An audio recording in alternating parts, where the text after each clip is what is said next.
Nouvelle édition sur la télévision Labari, mais d'abord les titres. Rendre les établissements scolaires de la capitale propres, c'est l'objectif de l'opération École propre dont la deuxième édition a été lancée ce matin au CG 35. Jeunesse active du Niger, une organisation de jeunes se mobilise pour la mise en place d'un nouveau bureau du Conseil national de la jeunesse. Ce matin, les membres de cette association étaient dans le locaux du ministère de la jeunesse. Vendredi 5 décembre 2014, mesdames, messieurs, bonsoir et bienvenue à cette édition. 17 266 371 francs CFA, c'est le budget 2015 du 5e arrondissement de la ville de Niamey. Il a été examiné et adopté par les élus locaux de cet arrondissement lors de la 4e session budgétaire, session budgétaire de cet arrondissement dont les travaux ont pris fin ce matin. C'était sous la présidence du premier responsable de cet arrondissement et en présence de nos reporters Nasser Dantofo et Khalidou Bourema.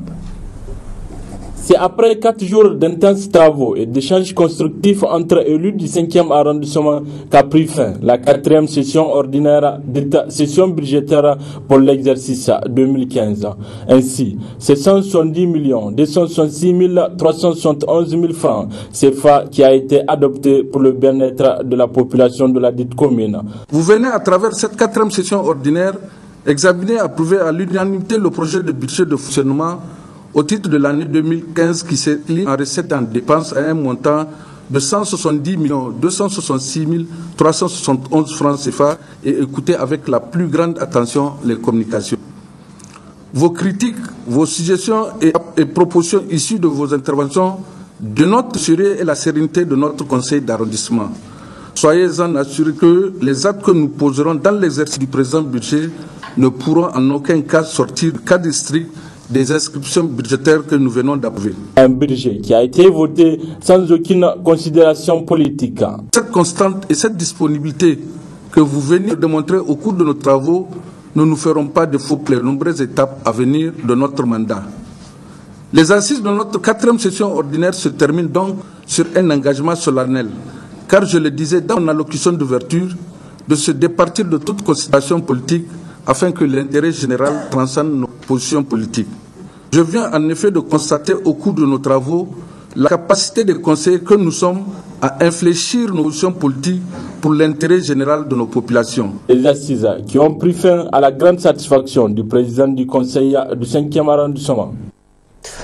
Le CG 35 de Niamey a servi de cadre ce matin au lancement de la 2e édition de l'opération École propre, une opération organisée par la section lycée et collège de la région de Niamey. Et c'est le premier responsable de cette région qui a présidé cette cérémonie. Le compte rendu avec Asmana China et Sadou Doumi.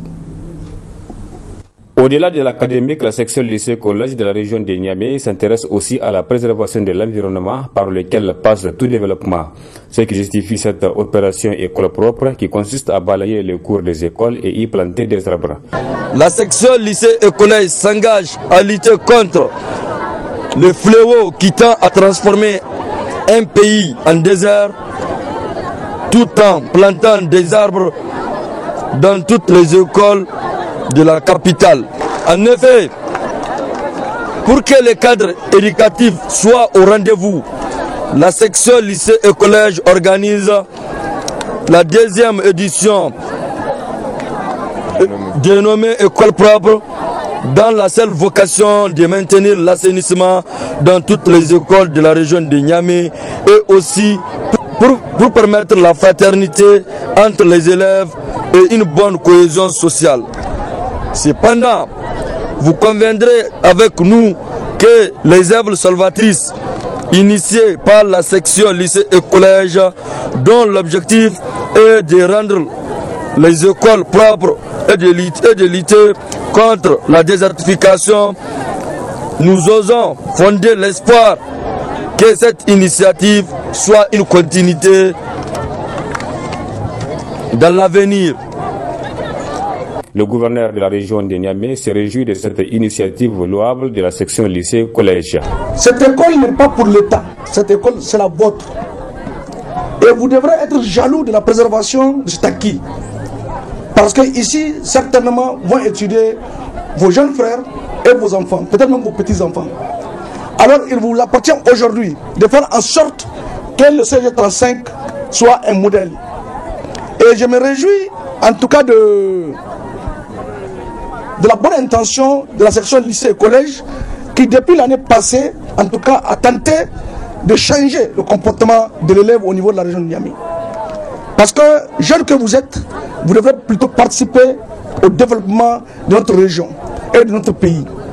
Et la première chose que nous devons vaincre, c'est l'insalubrité qui, en tout cas, gangrène l'intérieur et les alentours de nos écoles. Aussi, nos anciens nous ont toujours dit que celui qui plante un arbre n'aura pas vécu inutilement. Et même sur le plan religieux, celui qui vient s'asseoir sur votre arbre, rien que le plaisir qu'il ressent, vous fera gagner des points à l'au-delà. Donc, moi je pense que ce n'est pas une bonne activité que nous sommes en train de faire, c'est une activité de développement que nous faisons pour nous-mêmes d'abord et pour notre pays. Le directeur du CEG35 se réjouit du choix de son établissement pour le lancement de la deuxième édition École propre. Quant au secrétaire général du comité directeur de l'USN, il a exhorté les scolaires à faire preuve d'excellence dans les études tout en pensant à la préservation de l'environnement pour le développement socio-économique du pays dont ils auront à conduire la destinée.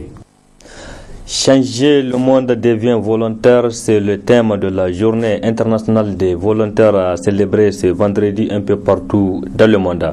Ici au Niger, c'est la maison des jeunes à Diado Sekou qui a servi de cadre pour le lancement des activités entrant dans le cadre de la célébration de cette journée. Et c'était en présence du représentant résident des systèmes des Nations Unies au Niger. Le compte rendu avec Nafis Zakou et Ibrahim Abdou.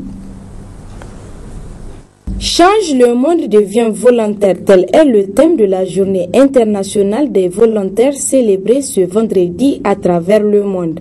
En effet, le volontariat ouvre la voie au dialogue et à la responsabilité citoyenne. La journée internationale des volontaires prend cette année un sens particulier car c'est l'année où l'ONU s'apprête à élaborer un nouveau programme de développement durable et un nouvel accord universel sur le changement climatique pour les faire adopter l'année prochaine.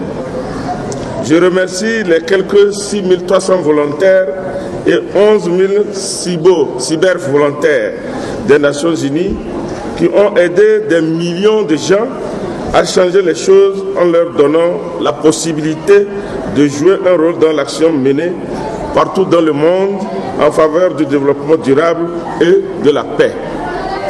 Je rends également un hommage tout particulier aux nombreux volontaires qui participent à la lutte contre Ebola. En coopération avec d'autres bénévoles, les volontaires des Nations Unies contribuent à enrayer l'épidémie en mettant des activités de prévention et de sensibilisation et en dispensant des soins médicaux. Leur aide est particulièrement importante à l'heure où il faut lutter contre les idées fausses qui circulent sur cette maladie et s'efforcer de faire preuve de compassion à l'égard de tous ceux qui en sont atteints. La ministre déléguée en charge des aménagements du territoire et du développement communautaire au lancement des activités est revenue sur le rôle que jouent les volontaires au Niger. Les volontaires jouent un rôle significatif dans l'amélioration des conditions de vie des citoyens.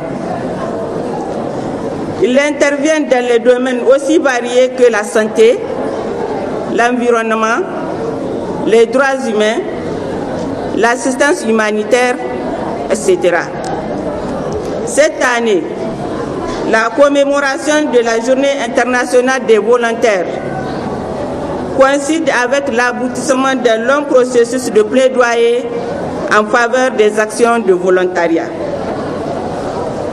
Celui de la création par l'État de l'Agence de volontariat pour le développement, ANVD, par loi numéro 2014-10 du 16 avril 2014. l'Agence nationale de volontariat pour le développement au Niger a pour mission la mobilisation et la gestion efficace et durable des jeunes engagés sur la base du volontariat.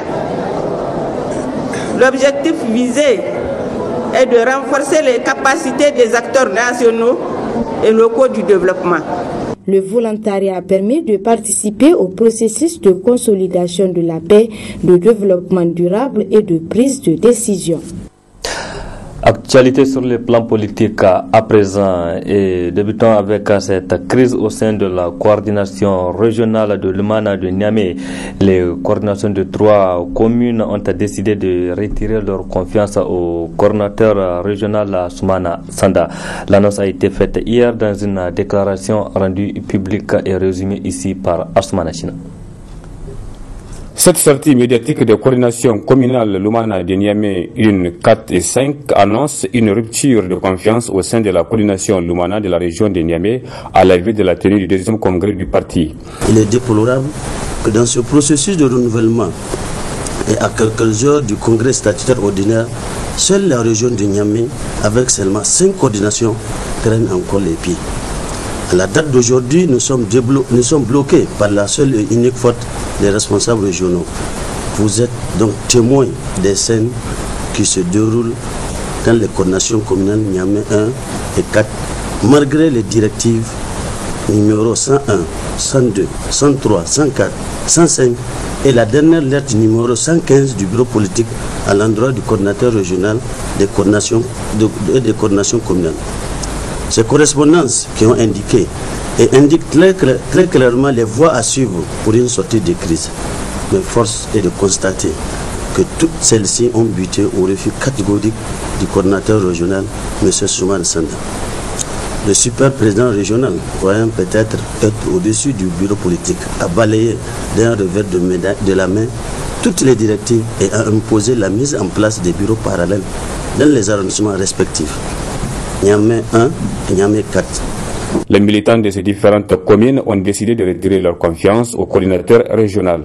Eu égard de tout ce qui précède, nous, coordinateurs et responsables légitimes et légalistes des coordinations communales Niamey 1, 4 et 5 et des militants, sympathisants et sympathisantes de coordination communale Niamey 2 et 3, soucieux et respectueux des textes du parti, des conseils des membres du bureau politique, mandaté à cet effet et des décisions du président du parti, son Excellence Mamadou, faisons la déclaration suivante. Nous retirons notre confiance, notre entière confiance à M. Soumana Sanda en tant que coordinateur régional à partir de ce jour 4 décembre 2014. Demandons aux responsables nouvellement élus et qui sont en train d'être installés de créer les conditions pour reconquérir la confiance de tous nos militants, sympathisants et sympathisantes de toute zone de Niamey qui sont restés toujours fidèles, mais déçus du comportement du monarque de Niamey. Apportons notre soutien indéfectible à son Excellence Mamadou, président du parti, candidat aux élections présidentielles de 2016. Depuis la mise en place de la coordination régionale Lumana de Niamey, c'est Soumana Sanda qui est à la tête du bureau régional. L'annonce du retrait de la confiance au président de la coordination de Niamey est tombée comme un grain de sable dans l'œil. À Agadez, ce sont les militants du parti MNSD Nassara du quartier Toudou qui ont décidé de quitter ce parti pour rejoindre le PNDS à Taraya. Ils ont pris cette décision pour soutenir les actions du président de la République, dit-il dans cet élément.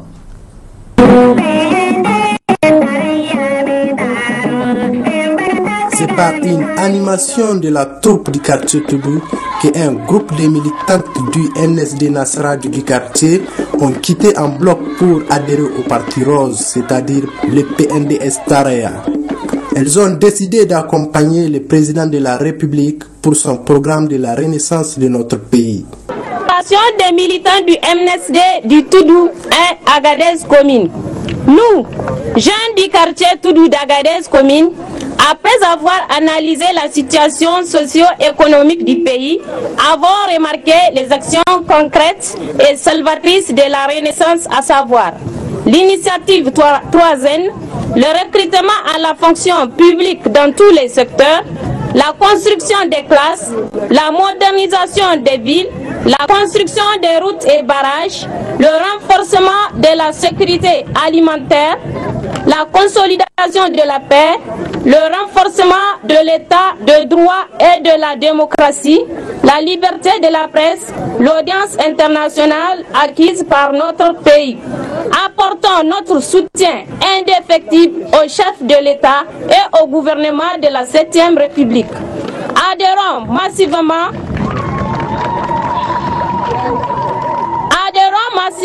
aux idéaux du PNDS-Tareya pour le bonheur de notre cher pays, le Niger. En marge de cette déclaration, remercions sincèrement Agali Abdou, chargé de mission à la présidence pour le soutien matériel et moral qu'il n'a cessé d'apporter à la jeunesse du quartier. Vive le PNDS-Tareya, vive la démocratie, vive le Niger. Dénoncer l'irrégularité dans la mise en place du bureau du Conseil national de la jeunesse, c'est le motif d'un sit-in de la jeunesse active prévu pour se tenir ce matin dans le locaux du ministère de la jeunesse, mais très vite dispersé par les éléments de force de l'ordre sur place. Le compte rendu avec Mamoudou Saleh. C'est pour manifester leur mécontentement face à ce qu'ils qualifient l'opacité autour du renouvellement du bureau du Conseil national de la jeunesse en fin de mandat depuis avril 2014.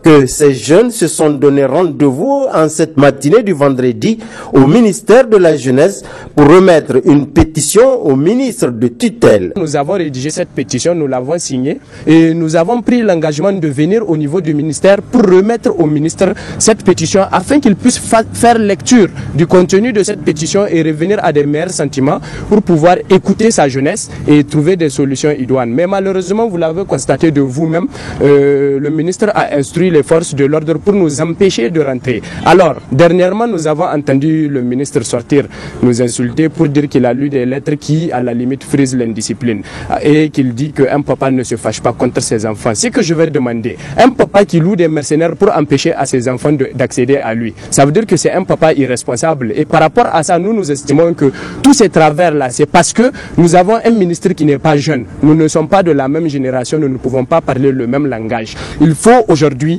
que cette situation, que le Premier ministre et le Président de la République puissent se rendre à l'évidence que ce ministre-là, il a échoué sur le plan sportif et il a échoué sur le plan de la prise en compte de la jeunesse. Cette lutte-là, ce n'est pas une lutte liée seulement à la question du Conseil national de la jeunesse, mais c'est une lutte à l'image de ce que les femmes ont fait dans les années 90 pour exiger plus de place à la femme. Nous, ce n'est pas un quota que nous allons exiger, mais nous allons exiger que la jeunesse soit prise en compte dans l'intégration de toutes les instances de prise de décision politique à l'image des dispositions de la Charte africaine de la jeunesse. Le sit-in prévu ce vendredi coïncide avec le dernier délai de clôture pour le dépôt des dossiers pour le renouvellement du bureau communal du Conseil national de la jeunesse. Le bureau de la jeunesse active du Niger projette ainsi d'organiser une marche pacifique le 13 décembre prochain pour exiger entre autres la tenue des assises nationales de la jeunesse. Point final de ce journal. Merci à vous qui l'avez suivi et resté en compagnie de nos programmes. Excellente nuit à toutes et à tous. Au revoir.